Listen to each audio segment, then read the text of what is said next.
A lot of changes that RFK is doing, it's going to essentially result in fewer interventions. What I mean by that is by simply following an animal-based diet, possibly supplementing with some raw milk from a safe source, you are essentially possibly even reducing the need for future pills, future medications, future complications that would have plagued you and you ended up you in the ER or an urgent care, leading to more healthcare costs.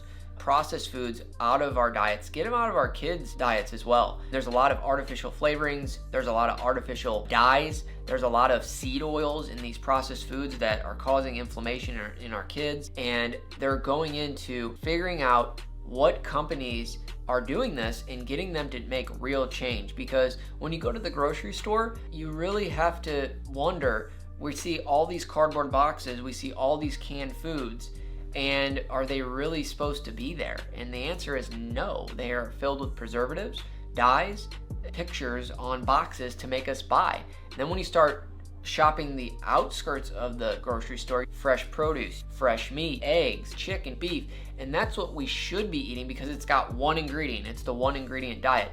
And I'm hoping that with RFK and his team, they're distilling down what needs to be in food and what doesn't. A lot of even European countries don't even allow some of the stuff in the United States in our food. So I believe fixing the food is step one, but I believe not just fixing the food because we have an epidemic.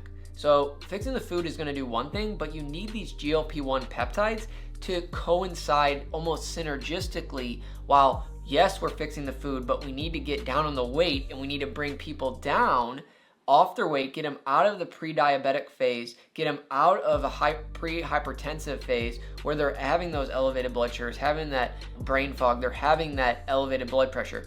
The GLP-1s with eating healthy, they can actually get you down out of this, we'll call it danger zone, of developing these chronic conditions. And RFK, he's pushing for increased usage of these peptides, deregulation, and cleaning up the food supply. And that's where I'm here to help, is my ideas marry a lot of what he's talking about, and I think he's making real change for the future.